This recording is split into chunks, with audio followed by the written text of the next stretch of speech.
I'm Anne Fonfa. I was diagnosed January 9th, 1993. I had MRI proven free of cancer to September 12th, 2001.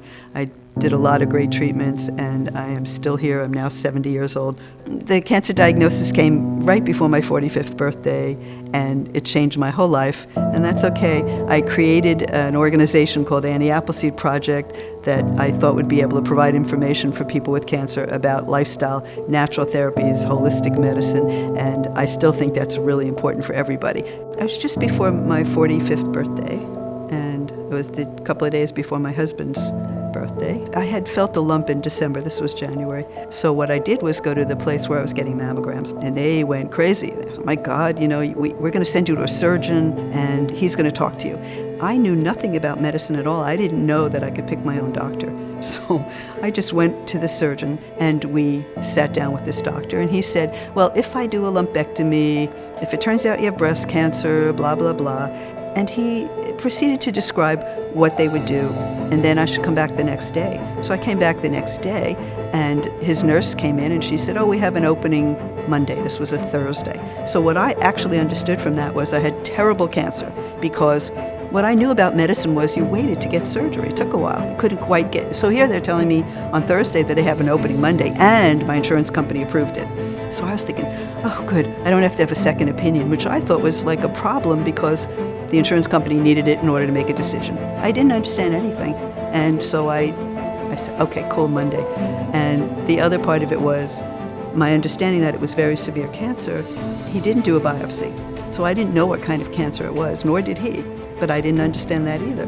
And while I think that this is my last Saturday on Earth, I didn't know anybody living with cancer, and one of the things that comes up, and I'm sure for other people too, a lot of people said to me, well, my next door neighbor's oh, but she died. Oh, my coworker's sister, oh, but she died. I was like, thank you so much, that really helped, So all I thought was you died. At 8 p.m., I get a phone call, and this woman says to me, you don't know me, but I'm a 10-year breast cancer survivor.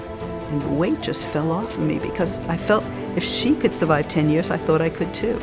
So I went to the surgery with a completely different attitude, a survivor's attitude, and it was amazing. The other part was the doctor said to me, do you have any questions? So first of all, I couldn't imagine that he hadn't told me everything that I should know. How could he not? I mean, it's cancer and it's surgery. So I didn't ask any questions. And then on Monday, when I went to the surgery, they tell you, of course, don't drink or eat anything after midnight. Surgery was scheduled for 10 a.m. So I hadn't eaten or drunk, that's okay. And I'm on a table, freezing, in the hallway outside of the surgery area for 4 hours by myself, freezing. Nobody comes over to me, nobody offers me water, nobody covers me, wearing one of those paper gowns, no glasses, no shoes. I can't see anything, I'm very bad vision. And it was really a pathetic situation. By the time that I had surgery, 4 hours after the expected time, you get dehydrated without water. And when you're freezing, it's very hard to get those IVs in, and they were putting it into my hand to get the anesthesia. And they're poking, and this woman is poking, and she can't get it, and she gets upset, and she pokes it so hard that the blood hits the ceiling, and now we have to leave the surgical suite because there's blood on the ceiling and go to a different room. I mean, it was a real fun experience. So I went into it, didn't love everything about it, that's for sure. And then I have the surgery. I had a lumpectomy. That was what they promised me. Again, they didn't know what type of cancer I had. So I had a lumpectomy based on the fact that I had found this calloused area. When I was awakening from that, the anesthesia, a woman's voice said to me, you had a lumpectomy and now you're fine. And I used that like a mantra for years, telling myself, now you're fine, now you're fine. And then the surgeon tells me, oh, we took those lymph nodes, they're all negative. And I said, I don't know what you mean. What does that mean? So he explains to me what he had forgotten to tell me during our original consult, that he was going to take lymph nodes from under the arm, which is what they do for breast cancer surgery back in 1993. And he took 18 lymph nodes, and they're all negative, and I should be so happy. But we hadn't had the conversation about him taking the lymph nodes. I had a swelling in my arm. It's called lymphedema, and it's permanent. It's based on the fact that you don't have lymph nodes under there. The lymph system is protective for the body when it helps you heal. Lymph fluid flows to a bruise or a burn or bang, and it heals it, and then it goes away. But when you have the lymph nodes gone, the swelling stays because the fluid doesn't flow back. The pump is broken. So that was a big thing. No one told me. And I went into his office a couple of weeks later and I said, my chest is swollen, my arm is swollen, my hand is swollen. He said, oh, yeah, it is swollen. Now, he knew what it was, but he didn't tell me. So I was not a happy camper, to say the least. And I, of course, visited an oncologist. That's what you do. Walked into the room and the oncologist said, oh, we're going to start chemo next week. And I said, Doc, I have a problem. Doc said, oh, it doesn't matter. So I felt like he didn't see me, and I wanted to be seen. Fast forward, 18 months later, I didn't do chemotherapy. I decided not to do radiation, but I got a recurrence in the exact same spot where I had the tumor before. And that was worrisome because I had done a lot of things that made a difference, and I also found that those tumors, I had 2 actually, I didn't realize it because until the surgery to remove them, they were growing slower than normal cells. And I wanted to claim that as a victory for myself. No doctor would accommodate me. They all kept saying, well, we don't really know how you're doing because you didn't do chemo, and we can only really tell people who fit the norm. And I didn't fit. So I decided that I had to do something different, and I decided to go to CHIPSA. And the reason I decided that was I had already made changes in food, and I knew that the Gerson therapy involved juicing and involved a certain style of diet and coffee enemas, which I also began taking starting February of '95. So I went to CHIPSA in July '95. I hadn't done chemo, I hadn't done radiation, hadn't done hormonal treatment. I was the healthiest person at CHIPSA, and I came in with my mother, who was my support person. So everyone else had been through, just torment. They'd had tons of chemo and surgery, and I had a lot of surgery by then, a mastectomy, 2 more lumpectomies. In any case, but I felt more powerful because I wasn't worn out, I wasn't worn down.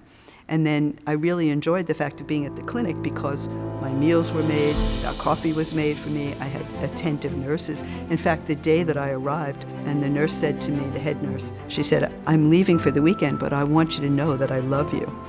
And I was astounded by that because when first of all, it was a beautiful thing to say. I'm not a mushy person, but it was very touching. When I was in the hospital in New York, I was only there for 2 nights, thank goodness, but no one even noticed me. I was awake the whole time. I trailed my pole around all night long. Nobody asked me anything. Nobody stopped me. Nobody took care of me. Nothing. And here I meet this woman for a few hours, and she loves me.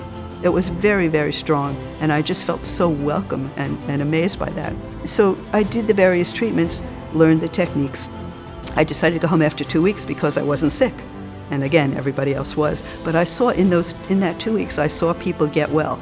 I saw women come out of a wheelchair and start to walk again. I saw people who recovered, but people went to Mexico in particular after they were at death's door and they needed desperately to do something. And I saw people benefit. So meeting the people who were brave enough to come to Mexico in the 1990s, that was a really scary thing. I kept a diary because I wanted to share with people what every single day was like. I put that onto our website when I started my organization, Annie Appleseed Project.org. And the whole story of the experience, as written day by me, was on the website. And people refer to it because it is scary to go to a clinic. You don't know what you're getting into, and people are afraid. It's interesting that they're more willing to be treated with chemotherapy and radiation because that's like the norm, and people don't realize what a hell it is to go through it.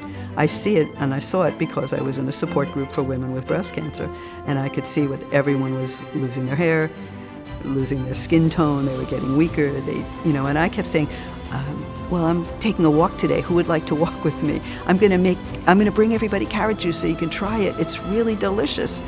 Trying to encourage people to eat more fruits and vegetables, and this has been my philosophy all along. I still think it's the way to go for everybody. The first step is nutrition, and there are more steps, obviously.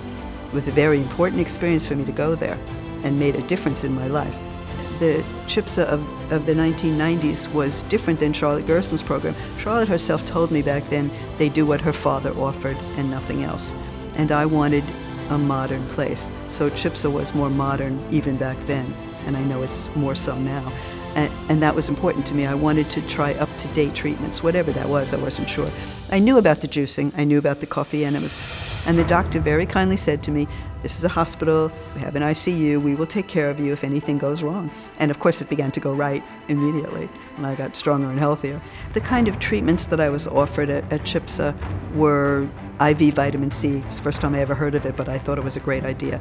And it was dripped all night long, which was cool. So I just had the pole, fell asleep, and woke up with it being done. And I found that to be really a good idea. I mean, the idea of that was to boost the immune system. And that I support that idea fully of working on boosting the immune system. I was taking various dietary supplements. I remember that CoQ10 was 600 milligrams a day. And I knew about 400 milligrams, but 600 milligrams was a dose that was considered to actually be possible to treat breast cancer specifically. But like I said, I mean, what happened was I just got healthier and stronger, and it was visible that I was healthier and stronger, that candida was reducing and so on. So those treatments were useful for me. And it was a very fascinating experience to meet with people, all types of cancer from all over the country. I hadn't really had that before. I only knew women with breast or ovarian cancer. So that was a real horizon expander for me. And, you know, people talked about the kinds of treatments that they thought were interesting, and I found out a lot more ideas. Now, at that time, there were lectures about what cancer was and what treatments, what they did, and how cells change and how you got healthier. That was fascinating for me. I was really interested in the science of it. And it was very important to me to understand as much as I could about the science behind any treatment that I did. I'm a doubter, so I wanted to be sure that they were things that were useful for me. But I did feel that way, and I really felt like I was gaining. Every day I took a walk. Every day I tried to be, you know, maintain me in between having cancer, because I didn't want that to be the focus of my life. And the system and the circumstances allowed for that. And I really, really liked the doctor I worked with, but he was a super nice guy, and I think he had trained in Washington, D.C. as well as Mexico, and I had a lot of faith in him. So for the most part, I feel like I had less fear than most of the people that I knew who had cancer, and that was a good thing. But going to Mexico was hairy. I didn't know anything about it, and I speak just about no Spanish. And I was going to a place that has a reputation for being like a party city. So I fly from New York. I was so ill when I got off the plane, I literally crawled off the plane with my mother holding my hand. It was terrible.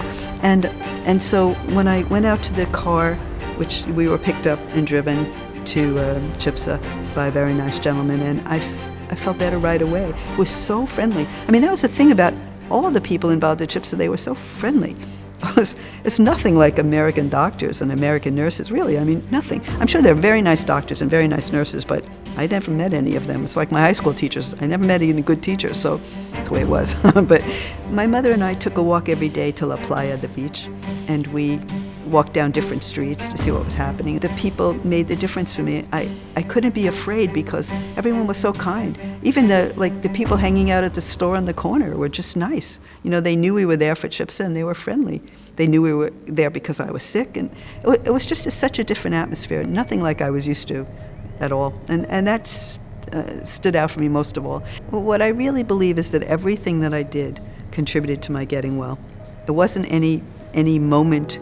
Everything that I did made me stronger. I believe you need to strengthen your immune system. I believe it's about oneself when it comes to cancer. I mean, cancer's our own cells going haywire. So getting your body to be normalized is really important. And I began to feel better. And feeling better, that's a really strong part of life. I believe in finding joy and happiness. And when you're sick, it's very hard to do. So I started to feel better. And that led to my doing better in life and in health. And my immune system was, functioning better. Eventually, in 2001, when I really was free of cancer, according to MRI, that was very wonderful, of course. And in my head, I'm screaming, I'm alive, I'm going to be alive, I'm going to make this. And I believe that CHIPSA prepared me for that by giving me the basis of how to eat properly, how to juice, how to do coffee enemas, things that I think are critical to health. I still, to this day, and now I'm 25 years away from the original diagnosis. I do a coffee enema every day. I make a juice every morning, just one. I eat organic. You don't have to be a vegan, although I became a vegan. But I do believe you have to focus on removing chemicals from your life, from your skin, from your hair, from your world. And that's what I did. And my life is excellent now. My health is grand. I'm 70 years old, happy as could be. I never expected to be 70. I didn't expect to be 65, being diagnosed right before my 45th birthday. So that was my goal, 65, and now I'm 70. I'm not fond of conventional medicine because they don't pay attention to an individual. My first feeling was, they don't even know me. I'm like the cancer in room 7, and everyone in room 7 gets treated a certain way. I wanted to be treated for who I was and how my circumstances were, and that wasn't happening. So I was leaving that behind. When I tried to do radiation, I thought about it. My husband encouraged me to try it and see what they say. It was the same thing they do to everybody. In fact, there were like 3 or 4 things that went wrong from the beginning and were so shocking. They don't care. There's not enough care. In the U.S., it's so cut and dried. It's so impersonal, and I didn't like that at all. I wanted it to be about me every step of the way. Not me for everyone else, but them. It just wasn't like that, and that's wrong. And the system, it's more and more clear to me that it's about money. We don't cure anything anymore. Classic example, my uncle was diagnosed with cancer 2 years before I was. So he had a brain tumor. It was actually metastatic lung cancer that went to the brain. And he was in the hospital. Doctors come to me and they say, if he doesn't do chemo and radiation, he's going to die in 3 months. And I was like, can't do that. Oh my God, we got to give him chemo and radiation. So they give him chemo and radiation, and he dies in 3 weeks. And I go to the doctors and I say, how can this happen? You said, and they said to me, well, we didn't promise that he would be cured, Patients hear that when they get conventional treatment. They hear the doctor saying, we're going to take care of this. They don't mean they're going to cure you. They mean they're going to treat you. That's completely different. One of the things that I and my organization, Annie Appleseed Project, has worked on is the evidence base around how to prevent and protect your body from the harms of conventional treatment. That's not even a thought. They just treat you and, hey, we're treating cancer and you're complaining? Yeah, damn right we're complaining. We're real people. We have to complain about being harmed, especially the heart. The heart's so vulnerable and you can't fix it. And they're okay about that. I'm not. So we have this handout that I created years ago. It's simple, natural things, evidence-based, that show you how to protect yourself. Because unfortunately for our world, the majority of people have conventional treatment before they know anything other. I think going to patient advocate sites is the best way, because patient advocates, they care. They're not trying to sell anything. I never tell people not to do something, but I do tell them to do things. I say, first thing is you got to change what you eat. You've got to go organic. You've got to read labels. No added sugar, no deep fried food. Give up chips. Everyone thinks chips are okay. They're in every package. Everyone has chips. I mean, if you go to a conference lunch, you get a sandwich or a wrap or a salad, chips, and it's ridiculous. They're not okay. So people are immediately start there. The thing about what CHIPSA offers is that's the basis. You change what you do for nutrition, and that's super important. It's the most important thing you can do. I also think coffee enemas are really important. I think they're just a necessary part of health and healing. If cancer cells die, they're still toxic even when they're circulating. Got to get them out. So coffee enemas are a wonderful direction, and CHIPSA shows people how to do it.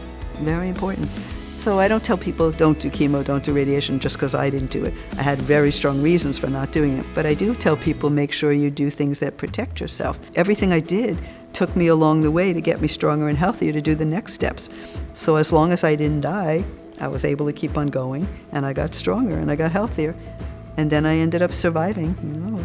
And there's a whole subset of people who have determined maybe they've seen their family members suffer the way I did, and maybe they got the idea that this isn't the best scheme ever, and there's a lot of complications to it. So there's a lot more interest these days in holistic therapies. There's no question about it. Even if people don't do it, they ask about it. And the more they find out, the more chance they will do it. And I think it's really important to try everything possible. I would never stop. I say to people sometimes, do you like the stats you got when they told you what the yield would be from having the chemotherapy? It's not good enough. Therefore, you've got to make lifestyle changes. You've got to incorporate holistic treatment. It's very, very important. It's your life. Don't just go with what the doc said. That would be a mistake. Go forward, make good choices, do everything possible. I started my website, I often called it the website that took over my life, because it was just a little idea that I had this good information because I was doing well compared to everyone else, and I wanted to help them. And little by little, it became everything that I wanted to do in my life, to be able to give information. I spend a lot of time, I read studies every day, I'm reading journals, I go to conferences all over the world. I try to gather information. I also try to present my point of view, which is start with yourself, get yourself as healthy as you can. And that means, number one, we say to people, to people who are just regular folk, eat one more fruit and one more vegetable a day. Take a walk, take deep breaths, enjoy life. Don't give up. never, ever give up. I mean, I'm going to go kicking and screaming when they're ready for me. I am never giving up. It's not a good idea. Go forward. Enjoy life. So, yeah, I was diagnosed in 1993 with breast cancer, recurred in 18 months. My whole story is told online, so I don't want to take up the time, because I really wanted to address a lot of the issues that affect us as survivors and as human beings and as cancer patients and family and caregivers. There's so many. A lot of the issues you heard today, and you heard me ask a lot of questions, because that is what I do all the time. I run a cancer nonprofit because I really wanted to provide the information that I found and I find every single day to people. There is so much support in terms of studies for natural medicine. We live in a world in which there's like this, there's three separate worlds. There's conventional, there's integrative, and there's holistic or alternative. Long ago, my husband said to me, alternative is like the worst name for it, you know? So I've tried to start calling it holistic and conventional rather than traditional, because traditional is Chinese medicine, Ayurveda, homeopathy, things that have been around a long time. And I think it's important to use the correct words. For example, a word that never crosses my lips, side effects. I'm only saying this so that you hear it once. I call it adverse effects or harms, because that's what it is. Side effects is a marketing term invented by pharma, very successful. Everybody says it. Another term I heard here today, people fail treatment. Nobody fails treatment. Treatment fails us. Totally. If we don't have a success from it, the treatment failed. We had no failure. I even heard parents say at a meeting once, they said, oh, my daughter failed the treatment. I literally got tears that started to run down, because nobody fails. We didn't fail anything. So let's keep that in mind during my talk. Okay, so in 1995, I started going to cancer meetings. Something that I call myself a meeting junkie. I love meetings. So I was at a meeting sponsored by the American Cancer Society, and it was in San Francisco. And one of the speakers was Helene Braun, who was on the national board of the American Cancer Society. And she told the audience, that DDT was one of the wonders of the world, DDT. So, you know, DDT killed mosquitoes, yellow fever, but it also created tremendous harm. And the concept that she didn't get was that harms mattered as much as whatever the benefit was. And that is a strong philosophy of mine. So in conversation with her, it turned out that she was serving on the Unapproved Cancer Therapies Committee. So she was one of the people who decided that a therapy wasn't worth approving. And it went on a list, and it never got any financial support, and the people were quacked up and really, you know, ignored. And this, we heard some of the names in the last few days, and it's really pretty pathetic. So I said to her, I have just met Emmanuel Rabici. He was 106 at the time that I met him, and he had a young assistant who was helping him. You know, he was, let's say, old. So but he had published a textbook in April of 1961. In June of 1961, his work was placed on the Unapproved Cancer Therapies list. So I have Helene Braun in front of me. I said, how did you know in 3 months that it didn't work? How could you know? You didn't do any studies, clearly. All you could have done is possibly read the textbook. That was about it. And she said, this is really what she said. She said, well, if it was just one person and it was kind of strange and he didn't have a hospital or an institution behind him and no one else is doing it, hey, you know. And I was shocked, because I've been an evidence seeker from the beginning. I want to know the evidence for anything that I do. I don't want to just do it. And here she was dismissing it based on nothing. So over the years, I found out that a lot of the things that were in the holistic world were dismissed similarly. We heard some of them the other day. I mean, one of the things that there's a treatment called hydrazine sulfate. And I ran a study group in New York City in the mid-90s. And we had Joseph Gold, who was an MD, and he was talking about hydrazine sulfate. Very, very inexpensive treatment, but it's complicated. It's what they call an MAO inhibitor. I don't know all the gory details about that, but I do know that it reacts very badly with certain types of food and certain drugs, including some tranquilizers, painkillers, things like that. So a clinical trial was done, and the clinical trial was conducted with stage 4 patients and a lot of them died very, very quickly. So right away, hydrazine sulfate killed all these people. Well, it turned out that they never told the patients to avoid the drugs that clashed with hydrazine sulfate. They didn't tell them to avoid the foods. The reason that I know how important this is because I tried a lot of things, and I tried hydrazine sulfate. I didn't know that you couldn't have bananas in yogurt. And I couldn't get out of bed day 2. I could not get out of bed. My liver was failing. And it was so quick. So that's why these people died, because the treatment was inappropriately administered. Now, I was at a meeting of the American Society for Clinical Oncology, and I had an opportunity to ask a question of Chuck Liprinzi from the Mayo Clinic, very strong researcher in holistic integrative oncology.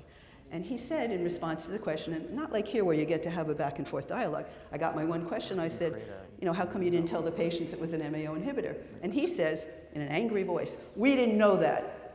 Now, who conducts a clinical trial, an MD, who doesn't have a clearly defined drug? And that would be nobody. So they didn't tell the patients. There's no possibility that they didn't know. Why would you even do a trial of a drug you have no idea what it is? It just doesn't happen. So I was really, really angry about this. And then it turns out there was a retraction or a correction that was published. But of course, it doesn't get found in the same moment as someone who's researching the first trial. They find the trial. They have to keep going to find that it was corrected later on. And he didn't mention that in this meeting. The American Society for Clinical Oncology is the oncology meeting. It's the doctors' meeting once a year. Now they have like 20,000 docs from all over the world. So false information. They also said in the same meeting that IV vitamin C didn't work. And we heard the details yesterday that that was done incorrectly, that it should have been oral and IV, and it was just oral. So same people did it in Mayo Clinic. Further, there was the Laetrile issue. Now, many of us know about Laetrile. It was really before my time, but I know about it. It's also called vitamin B17. There's a gentleman named Ralph Moss who came to speak at my group also in the 1990s. Very nice guy. We became friends, and we stayed friends over the year. And he and I used to go to ASCO together. And, we were just going really to trash it, but we went. So there we were at this meeting, so he gets to ask a question, and he says, Laetrile, what's up? So it turns out he knows all about it, and they wouldn't let him ask the question. He was working at Memorial Sloan Kettering at the time that Laetrile was being studied at Memorial Sloan Kettering. It was a Japanese researcher, I don't remember his name, I'm bad with names, and he was starting to come up with some pretty good results. And he went to Ralph, whose job was public relations, and he said, wow, this is really interesting, we should write something up about it. So Ralph gets a memo from the head of Memorial Sloan Kettering, don't say anything about this, we've decided this doesn't work. That is literally what happened, and he resigned in indignation, and he wrote a book called Second Opinion, which also became a film. It's probably on YouTube, and you can see it these days. But that was extraordinary. It was working through the guy's studies, but it was stopped because Memorial Sloan Kettering was not into having a non-pharmaceutical treatment, an inexpensive vitamin available. So the reason that I'm telling you this is because it's super shocking and it's reality. Everything that I say is based on the research that I did, and I found it shocking as a patient advocate that they would lie about IV vitamin C, that they would lie about Laetrile, and they would lie about hydrazine sulfate. And these are only the things I know about. And it's really unfair. I only wanted the truth in the early days. I only wanted to find out things that I could share with people that might help them. And it was really just a super frustration. And another thing that's been troubling to me, this actually harks back to Helene Braun. I looked at my notes on what she said. I have on my website. My website is like my brain these days, and it stores all my information. So I was looking at the summary that I wrote of that meeting, and she said that the American Cancer Society has funded endless studies on nausea and vomiting. I just want to say two things about that. Ginger, peppermint. They collected $50 million that year in California, and their plan was to reduce mortality by 50% in 2015. How are we doing? Not so well. Okay, so another thing that I did, I went up to Canada with a group of women to Gaston Naison, whose name was mentioned yesterday. He is the guy who created 714X and worked in dark field microscopy, whatever. Anyway, we actually met with him, and there were 6 of us in the group. When we got to his place, he was in a wonderful place in Canada, in Sherwood Forest, I think it was called. It was really cool. And he saw us, and one of my friends who was with me had had cancer 16 years before. She'd had a mastectomy, and she used a mistletoe, nothing else. He said to her, "You're fine, you don't need anything else." Blood was good. He said to me, "I think you should take my treatment 714X for 3 months." And he said to 2 or 3 of the other women, "I think you need 6 months of treatment." One of the women had calcifications, and he said to her, "You need a month of my treatment." So she did it for the month, and she came to tell me later calcifications were gone, and she never developed breast cancer. She's told me over the years that she's still fine. I started to do the treatment, but I developed more tumors. You know, some of you may know I've had 25 tumors on the left side. 9 in the breast and 14 after mastectomy. Not all at the same time. I had 1, and then I had 2 more, 6, and then a bunch on the chest wall. Everything that I did brought me healthier and made me feel better. And I always joke around the fact that I was helping people with my website and in conversations and sharing information and the evidence. Every time someone thanked me, I took that as a boost to my immune system. I said it out loud, I said it to my heart, and that's how I still feel to this day. So I make the joke that I don't want to get ego-driven because, you know, your head swells and that's a bad thing, but it's really fine to take it into your heart and make it useful. So that's what I did. But I never got the chance to do the full treatment of the 714X because I got scared. And I went to CHIPSA, which turned out to be a great thing. So another thing about language is when you have what they call the wild type. Has anybody been told that? I was told that my P53, which is a really important gene in cancer, was the wild type. And I said, well, what does that mean? That's normal. It means it's not affected or impacted by cancer. It's fine. But, you know, the language is so off-putting. It just makes everything so bizarre. And I feel very unfortunate that they do it that way. It's just ridiculous. So a lot of things move from the world of alternative to mainstream. But when it moves, we forget that it came from the holistic approach. And that really is troublesome. And the mainstream can never learn, conventional world can never learn that it was alternative because they're always trashing that, and yet lots of things have been adapted. One of the things that really struck me, years ago there's still a group called Center for Education and Cancer, and it's run by Susan Silverstein. Some of you may know her. She's out of Pennsylvania. And she was running a meeting, and I went down to that. I lived in New York. It was real easy. And there was a lot of interesting holistic doctors speaking about cancer. And in the hallway was a guy from Mexico who was talking about dendritic cells. It was so alternative that it wasn't even in the room with the alternative doctors. So that was really interesting. And now dendritic, what do you know? Hey, it's the real, you know, it's conventional. It's really fascinating, but they forgot that that's where it came from. And it was so alternative that it was outside the room, which I found amazing. Another thing that I do is read obituaries. Maybe some of you do that also. I like to see who died of cancer, how old they were, and what treatment they had. So if you read obits, you will see, as I have seen, and it's been in the news, so we know this, if you went to Memorial Sloan Kettering or MD Anderson or any of the other cancer centers and you had conventional treatment and you die, everyone's very sad and you want to donate to the hospital. If you went to a clinic somewhere and you died, oh boy, alternative medicine killed somebody again. You know, it's such a disparity and such an unfair circumstance, happens all the time, and people go crazy. You know, they went crazy over Steve Jobs as though he absolutely could have been saved if he had the Whipple procedure. You know, who knows? And they unfortunately do that to parents of children who are ill. They have to have conventional treatment or else, you know. And they have taken, I don't know if you remember the case, there was a case a couple of years ago, the young woman was 17, and they took her away from her mother, put her in the hospital, would not let her mother see her, made her stay in the bed. I don't know if they chained her to the bed or locked her room or what they did, but she could not leave. It was horrendous, and they made her take the treatment that she didn't want at 17 years old. It was just horrible. It's bad enough, I mean, I know people whose children have been through it because they were forced to, and that's horrendous beyond belief. So it's very clear that the number one thing that we do in life is eat, because from the minute you're born, well, not the minute, but within a couple hours, you have to eat to live, and nutrition is clearly so important. Probably the majority of people in this room had the same experience I did. My doctor said when I first was diagnosed, well, it doesn't matter what you eat. I wouldn't exercise. Yoga, are you trying to kill yourself? And then he said, your immune system, nothing to do with cancer. So every single thing that he said was wrong from what we understand now. And of course, I understood then that was completely wrong. And I also had an experience with the first oncologist that I saw after surgery. Now, my surgeon said he got it all, and I sincerely thought that he did until I had a recurrence. But when I went to an oncologist, because that's what you do, even though in my heart I thought I was not going to do it, I was dealing with chemical sensitivity, and it was impossible for me to function normally. I was allergic, reacting to people's fragrances, to carpeting, to wet paint, to cleaning products, just everything. The oncologist says, as I walk in, we're going to start chemo next week. And I say, you know, doc, I have a problem. And he says, well, it doesn't matter. I said, no, can I just tell you what the problem is? And in my head I'm going, before I leave, maybe run out of here screaming. And I told him the same thing I just told you about my problems. And then he said, oh, it doesn't matter.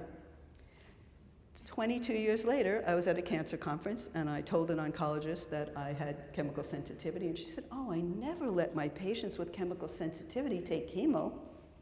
So I was beaming away because I finally got justification 22 years after diagnosis. It was truly, truly, truly odd.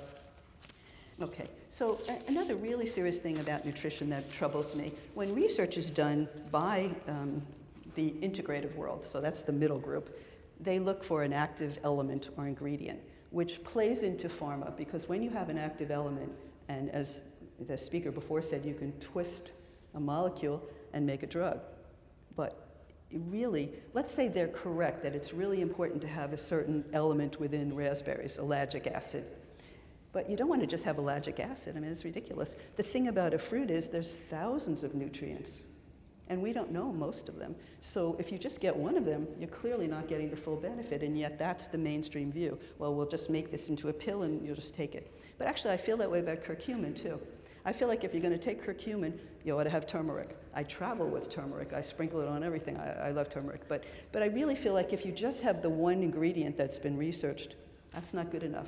And also, I feel like it's like they stop at the first good ingredient, but there's probably 5,000 more behind it, and that's why you should take the whole thing. And also, don't just have raspberries. Have blueberries, have peaches, have kiwi, have banana, you know, because all of them, and we know, full color plate, the colors of the fruit, the colors of the vegetables show that there's different kinds of nutrients. But the mainstream view is just so ridiculous, and it's so off track. Also, I eat 100% organic. I don't know if you've noticed, but I brought my own food. I went shopping when I got here. I eat 100% organic still, 25 years later, because there's so much junk in our food. It's bad enough that just the air we breathe, and for me, everything in the atmosphere is unpleasant, but I don't want to have any chemicals. I don't want additives, I don't want colors, I don't want preservatives, I don't eat any food with preservatives. Why should we? We don't need that. So the studies are done, and they'll be able to clearly do a study and come out with a great conclusion. There's no problem, nobody died. The truth is, there are no studies, or very, very few, there's probably one or two these days, of the combination of these exposures over a long period of time, not even weeks. You know, that's actually how they did the first GMO studies and got away with it. They were able to show, well, no mouse died in 2 weeks, so there's nothing to worry about. But there was no consideration. You know, the mice have very controlled diets. And as we've heard a bunch of times, mice are not like people.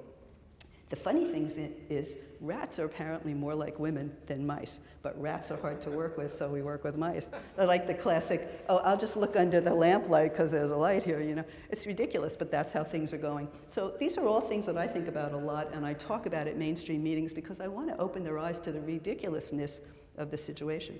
A few years ago, I was at a conference on it's called the Multinational Association for Supportive Care in Cancer. And the very last lecture was on integrative oncology. Most people were gone by then, which is a trick that they do. So there was a researcher from the UK, and she was speaking about research, and I said to her, it was something to do with the environment, and I said, have you looked at the combination of exposures over time? And she said, it's very hard to do.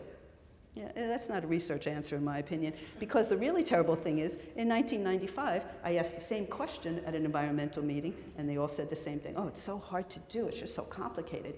But I mean, that is your job. Do your job, do the research. It's just wrong not to. And that, you know, that brings up, like, there's so many issues with that, it's almost incredible. I was at a meeting for the American Institute for Cancer Research, which focuses on food, nutrition, and cancer. They do nothing with dietary supplements, and their reviews always say, well, don't take any dietary supplements. We all know dietary supplements are extremely important. They're part of the Gerson program, they're part of the CHIPSA program, they're part of our holistic approach. And not doing them is crazy. So but that's their focus. Anyway, at this meeting, they had Walter Willett, who's from Harvard, very big deal in nutrition. And I got the opportunity to say to him, I noticed that you didn't mention anything about organic, and you didn't mention anything about the additives and colors and artificial this and that. And he said, I'm not kidding, it's very hard to study. Top guy in nutrition in this country. It's horrendous, that's the thing, but it's a mindset. Obviously, it can't be that hard to study that they can't figure it out. So it's because they really don't want to. They don't want to draw attention, in my opinion. This is my opinion only. This is not the truth, this is my opinion. They're holding back because big business, agricultural business, pharmaceutical, they don't want us to pay attention to those kind of things. If they can say, it doesn't matter if you eat organic, what's organic? It's more expensive. Well, why is it more expensive? We have to certify organic growers. We should be certifying the people who are spraying the pesticides. That's what should be happening. They should have to tell us what is in our food every single time they produce anything, and that doesn't happen. It's just so backward. That's our system, completely backward. So I tell people on Facebook, where I'm very active every day, organic whenever possible. Look at the environmental working group, ewg.org. They'll tell you, hey, this is what you shouldn't have this year unless it's organic, because boy, did they spray the heck out of that. And boy, did they spray the heck out of that stuff. It's crazy. And I know it because I react to everything chemical. And the second I put it on my tongue, I don't feel well. I get a headache, and most people, you don't notice right away, or you don't notice why you have the headache. Another thing that's troubling to me had nothing to do with cancer, although I feel like it's contributing. I go into a hotel these days, a lot of the lobbies are fragranced with chemical poison. I've gone to doctors' offices who have the Glades air freshener plugged in. Poison, pure poison. This I know for sure. This is not me saying this. These things are really unhealthy for us. People like me, chemically sensitive, we're the canaries in the mine. We know what's wrong, and it's just getting more ridiculous all the time. So it's our job, because we don't want to get cancer again or get it for the first time. We have to protect ourselves by having as clean an environment as possible. And I urge everybody to stay with the protocol. That's what I've done. I've got my husband on a third of the protocol. He's not yet to do a coffee enema, but I would love that if he did. I do it every day. I do lock the door because it's my time. It is so private. I love it so much. When I weaned myself from 4 a day down to 1 a day, that was tricky, stopping from 4 to 3 to 2. I was going to go every other day, and I had a long talk with Nick Gonzalez, who's a very well-known cancer doc, and he said he did 1 every day. And I said, well, if you're doing 1 every day, and he never even had cancer, I guess I'm getting back on every day. And I wasn't sad to do that. I was thrilled, because I love it. I could do 2 a day too, but anyway. I hope that you'll all visit our website, annieappleseedproject.org, and if you're on Facebook, do look at the page, because literally we post studies that are the basis of all the things that I've talked to you about every single day. And it's really important for us to be the messengers in the world, to share this with other people. They're bombarded all the time with, it doesn't matter what you eat, it doesn't matter this, it doesn't matter that. I tell people there's just a few things: no soda ever, I don't care, never, no added sugars, no deep fried. Whenever you go to a meeting, I'm sure you've seen this, you open the lunch thing and it's not here, thank goodness, but you get a wrap or a salad and you get a bag of chips. I throw them away immediately. I'm horrified that they're offered to people. And here's another, this is hysterical. The cancer meetings these days, the FDA has said that the big pharma cannot give the gifts they used to give. I literally brought home an overnight bag from one of the conferences given by Pfizer, I think, but I don't remember. And now they can't do that. So what do? They give candy, ices, ice cream. Our oncologists they're losing their teeth, I guarantee this. In another 10 years, there'll be toothless oncologists all over the world. Thanks a lot.